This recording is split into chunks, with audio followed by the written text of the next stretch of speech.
안녕하십니까. 김주성의 안식일학교 교과 묵상입니다. 2023년도 제1기 3과를 시작합니다. 제목은 11조 계약. 1월 15일 일요일 교과부터 시작합니다. 일요일 교과 소제목은 11조는 10분의 1입니다. 11조의 정의는 10분의 1 또는 10%의 의미를 가지고 있습니다. 이 정의는 성경의 가르침에서 나온 것입니다. 11조는 수입의 10분의 1을 하나님께 돌려드리는 것입니다. 우리가 가진 모든 것이 우선적으로 하나님께 속해 있음을 우리는 잘 알고 있습니다. 11조법은 시내산에서 이스라엘 백성들에게 선포되었습니다. 수입의 10분의 1은 거룩히 하나님께 구별되어야 한다고 하였습니다. 하나님께서는 수입의 10분의 1을 요구하셨습니다. 감사의 헌물은 11조와는 별개로 구별되어 있습니다. 11조는 우리가 하나님의 백성임을 인정하고 표시하는 가장 기본적인 헌신입니다. 하나님께 드려야 하고 하나님께 구별되어 있는 11조에 관하여는 성경 어디에도 수입의 10분의 1보다 더 작은 비율을 언급하고 있는 데가 없습니다. 11조가 유대인들에게 처음 선포되었을까요? 성경 창세기 14장 18절로 20절을 보면 아브라함의 사례가 나옵니다. 읽어보겠습니다. 살렘 왕 멜기세덱이 떡과 포도주를 가지고 나왔으니 그는 지극히 높으신 하나님의 제사장이었더라. 그가 아브라함에게 축복하여 이르되 천지의 주제이시오 지극히 높으신 하나님이여 아브라함에게 복을 주옵소서. 너희 대적을 내 손에 붙이신 지극히 높으신 하나님을 찬송할지로다 하매 아브라함이 그 얻은 것에서 10분의 1을 멜기세덱에게 주었더라. 11조에 관한 첫 번째 언급은 레위기가 아니라 창세기에 나오고 있습니다. 아브라함과 멜기세덱의 만남 장면에서 나타나고 있습니다. 성경에 기록된 마지막 언급은 히브리서 7장에 나타나는데 창세기의 장면에 대한 회상으로 나타나고 있습니다. 히브리서의 말씀을 보면 11조가 10분의 1을 의미하고 있습니다. 멜기세덱은 레위 지파가 아니라는 사실에 주목할 필요가 있습니다. 그리스도께서도 레위지파 출신이 아닙니다. 11조는 레위지파 구별보다 앞서 있는 것입니다.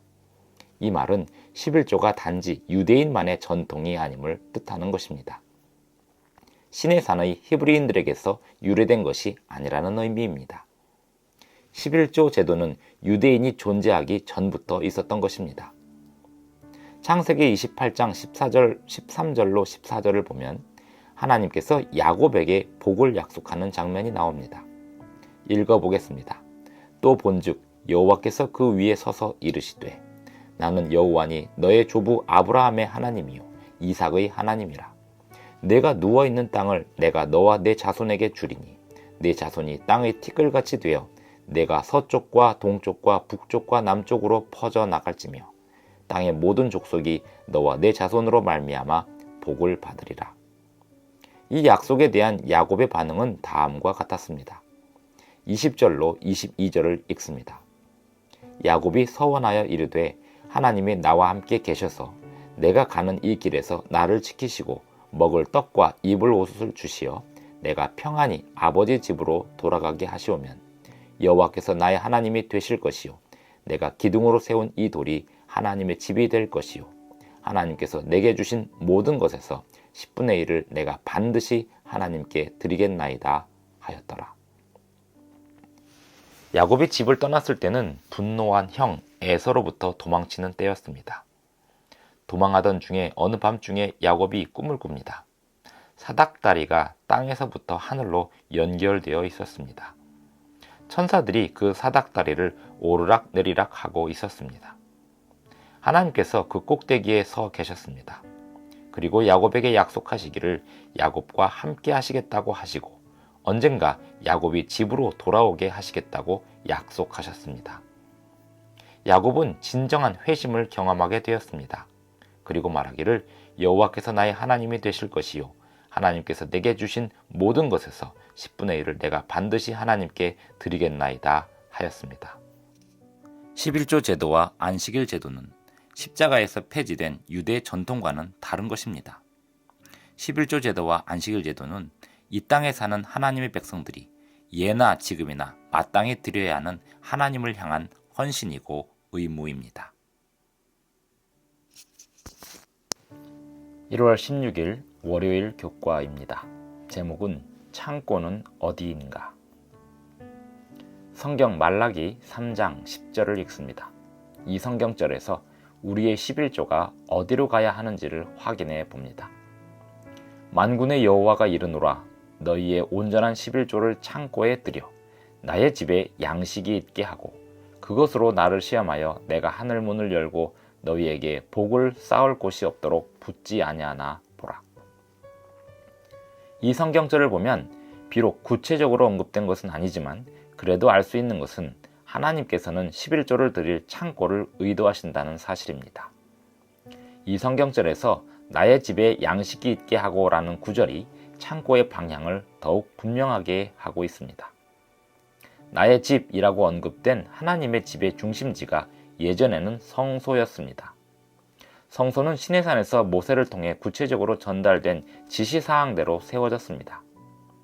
후에 이스라엘 백성이 약속의 땅에 들어가면서 그 중심지가 초기에는 실로에 있었고 나중에는 예루살렘의 성전 건물이 세워지면서 그곳이 중심지가 되었습니다. 신명기 12장 5절과 6절을 읽어보겠습니다.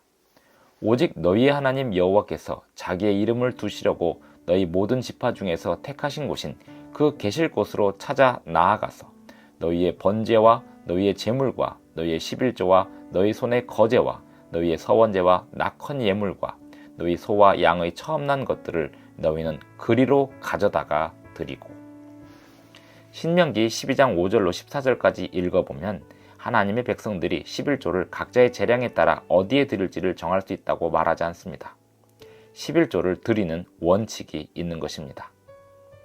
하나님의 백성의 일원으로서 우리는 11조에 관하여 하나님의 뜻을 이해하고 실천하기 원하고 있습니다. 성경에 보면 이스라엘 백성들은 1년에 3번, 즉 유월절과 오순절과 장막절에 예루살렘으로 찾아가서 그들의 11조와 헌물을 드리고 하나님께 경배드리고 찬양을 드리도록 되어 있었습니다. 그 후에 레위인들은 이스라엘 각 성읍에 있는 레위인들에게 그 11조를 분배하도록 되어 있었습니다. 이렇듯 성경의 중앙 창고 원칙에 따라서 제7일 안식일 예수재림교회는 각 지역의 합회와 대회 그리고 연합회를 창고로 지정하여 전 세계의 교회들을 대표하게 하였습니다. 그리고 그곳들로부터 사역을 위한 자금이 분배되도록 하고 있습니다. 교회 성도들은 교회 예배의 일환으로 11조와 헌물을 교회로 가져옵니다. 혹은 온라인을 이용하여 드릴 수도 있습니다. 그리고 각 교회 재무는 11조를 합회라는 창고에 보내야 합니다. 11조를 운영하는 이 제도는 하나님께서 제정하시고 구별하신 제도입니다. 이로 인하여 제7일 안식일 예수재림교회는 전 세계적인 영향력을 가진 교회로 성장하게 되었습니다. 안녕하십니까. 1월 17일 화요일 교과입니다. 제목은 11조의 목적. 레위기 27장 30절을 읽습니다. 그리고 그 땅의 10분의 1, 곧 그 땅의 곡식이나 나무의 열매는 그 10분의 1은 여호와의 것이니 여호와의 성물이라. 이어서 민수기 18장 21절과 24절을 읽습니다. 내가 이스라엘의 11조를 레위 자손에게 기업으로 다 주어서 그들이 하는 일, 곧 회막에서 하는 일을 갚나니. 이스라엘 자손이 여호와께 거제로 드리는 11조를 레위인에게 기업으로 주었으므로 내가 그들에 대하여 말하기를 이스라엘 자손 중에 기업이 없을 것이라 하였노라. 하나님께서 모든 것의 소유주이십니다. 사실 하나님께는 돈이 필요하지 않습니다. 하지만 11조는 하나님의 것이기에 11조에 관하여 말씀하십니다. 그리고 그 11조가 복음 사업에 쓰이도록 하십니다. 레위인은 구약 성경 시대의 목회 사역자들이었습니다. 그들은 다른 지파들이 받은 넓은 땅을 받지 못했습니다. 도피성을 포함하여 특정 성읍들과 각 개인이 소유할 텃밭으로서의 땅들을 기업으로 받았습니다.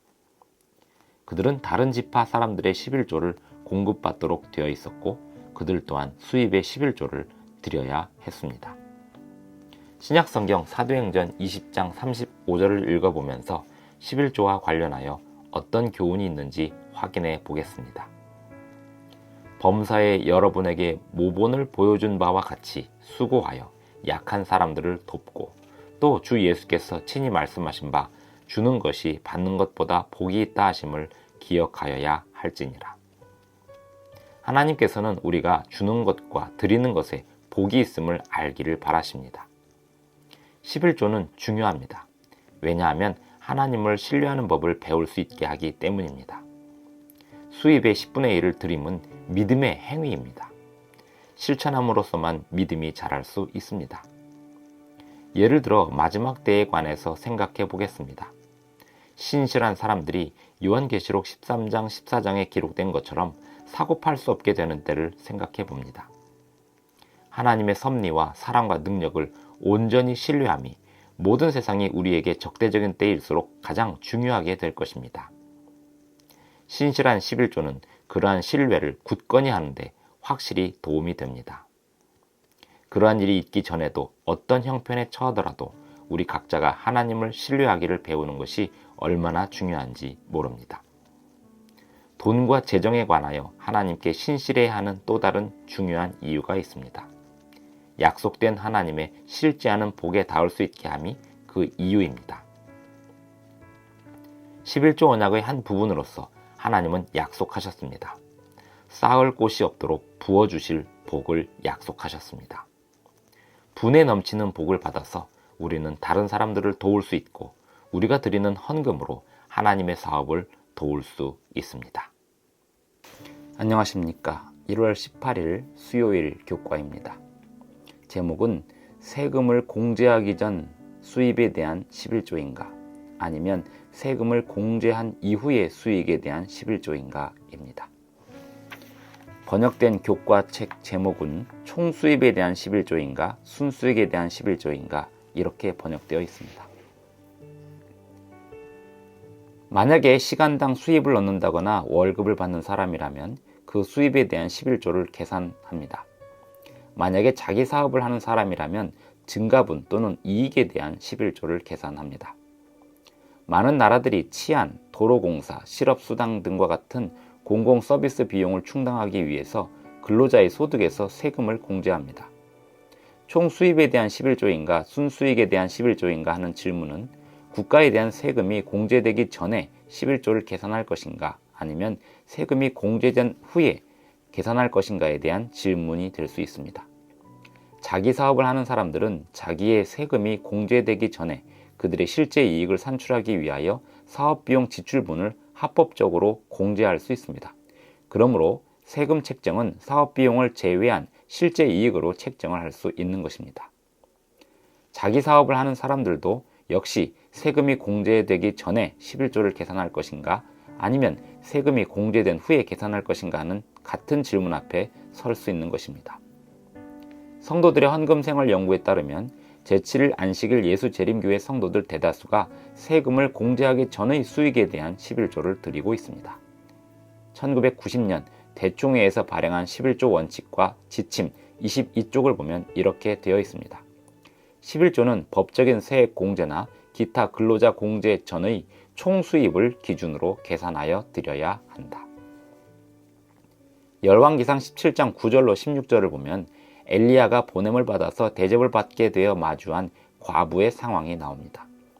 엘리야 선지자가 그 과부에게 요구한 것은 그 과부가 자기와 자기 아들을 돌보기 전에 먼저 해야 할 것에 대한 요구였습니다. 하나님께서는 엘리야를 사르밧 과부에게 보내시면서 그곳 과부에게 명하여 엘리야를 대접하라고 하셨다는 말씀을 하셨습니다. 엘리야가 도착해서 과부에게 먹을 것을 요구하였을 때 과부는 이렇게 대답하였습니다. 열왕기상 17장 12절입니다. 당신의 하나님 여호와께서 살아계심을 두고 맹세하노니 나는 떡이 없고 다만 통에 가루 한 움큼과 병에 기름 조금뿐이라. 내가 나뭇가지 둘을 주워다가 나와 내 아들을 위하여 음식을 만들어 먹고 그 후에는 죽으리라. 엘리야가 그 과부에게 말합니다. 열왕기상 17장 13절로 14절입니다. 두려워하지 말고 가서 내 말대로 하려니와 먼저 그것으로 나를 위하여 작은 떡 한 개를 만들어 내게로 가져오고 그 후에 너와 내 아들을 위하여 만들라. 이스라엘의 하나님 여호와의 말씀이 나 여호와가 비를 지면에 내리는 날까지 그 통의 가루가 떨어지지 아니하고 그 병의 기름이 없어지지 아니하리라 하셨느니라. 엘리야가 이기적인 요구를 하고 있는 걸까요? 아니면 하나님의 명령을 대행하는 걸까요? 실은 그 과부의 믿음을 실천하기를 요구하고 있었던 것입니다. 그것이 하나님의 명령이기도 하였습니다. 우리 또한 우리의 믿음을 실천해야 합니다. 교회 증언 4권 469쪽의 글을 읽겠습니다. 각 사람은 스스로 자기 재산의 평가자가 되어 마음의 의도대로 드리게 되어 있다. 우리 모두는 각자 자기 자신에 대하여, 자기 자신의 재산에 대하여 스스로 평가할 수 있어야 한다는 이야기입니다. 또한 자기 마음의 목적대로 드릴 수 있어야 한다는 뜻입니다. 그리고 그 목적은 온전한 11조와 헌물을 하나님께 드리는 것이 되어야 하겠습니다. 안녕하십니까. 1월 19일 목요일 교과입니다. 제목은 온전한 11조를 충성스럽게 드림.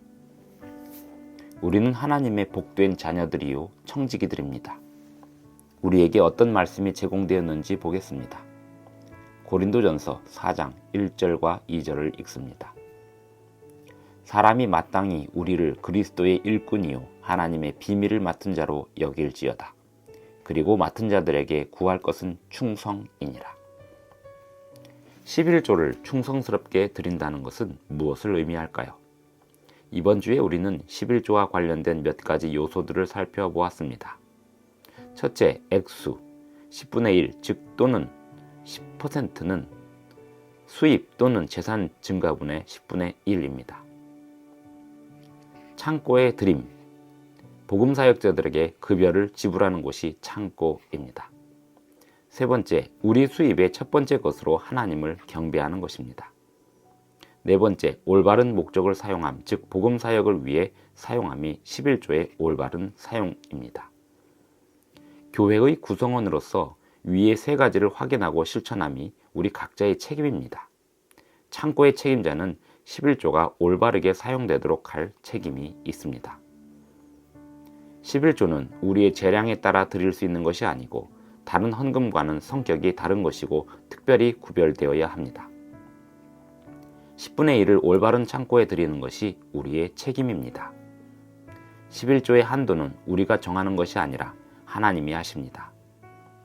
수입의 온전한 10분의 1을 드리지 않는다면 온전한 11조를 드리는 것이 아닙니다. 11조를 성경이 말씀하는 창고에 드리지 않는다면 그 역시 온전한 11조 생활을 하는 것이 아닙니다. 앞으로 우리는 우리의 자금 사용에 관하여 하나님 앞에 답변해야 할 날을 맞이하게 될 것입니다. 성경 마태복음 25장 19절로 21절을 읽어보겠습니다. 오랜 후에 그 종들의 주인이 돌아와 그들과 결산할세 5달란트 받았던 자는 5달란트를 더 가지고 와서 이르되 주인이여 내게 5달란트를 주셨는데 보소서 내가 또 5달란트를 남겼나이다. 그 주인이 이르되 잘하였도다 착하고 충성된 종아 내가 적은 일에 충성하였음에 내가 많은 것을 내게 받기리니 내 주인의 즐거움에 참여할지어다 하고. 달란트의 비유에서 예수님은 주인이 떠나면서 자기 소유를 종들에게 맡겼다는 사실과 나중에 그 주인이 돌아와서 그 소유에 대한 보고를 받는다는 점에 초점을 맞추어 교훈하셨습니다. 충성스러운 종들을 주인이 칭찬하실 것입니다. 교육책 138쪽의 글을 읽습니다. 너희의 온전한 11조를 창고에 드리라는 말씀은 하나님의 명령이다. 이것은 우리에게 호의를 나타내거나 너그럽게 행동하라는 호소가 아니다. 이 말씀은 우리에게 정직하게 행동할 것을 촉구하고 있다. 10분의 1은 당신의 것이므로 당신께 돌리라고 명하신다. 하나님 앞에서 관리하는 것은 각 개인의 고유한 특권입니다. 책임이기도 합니다. 하나님은 우리에게 복을 주시고 지켜주십니다. 그리고 우리에게 10분의 1을 요구하십니다. 그 10분의 1을 사용하시어 복음 사역을 하는 사역자들에게 공급하십니다. 그것은 고대 이스라엘 시대에 레위인들에게 공급하셨던 것과도 같습니다. 교회 증언 6권 384쪽의 글을 읽고 마칩니다. 하나님께서 사람에게 맡기신 소유물에 비례해서 사람은 그의 모든 소유에 충성된 11조를 하나님께 돌려드려야 한다. 이 분명한 제도는 예수 그리스도 자신이 만드셨다.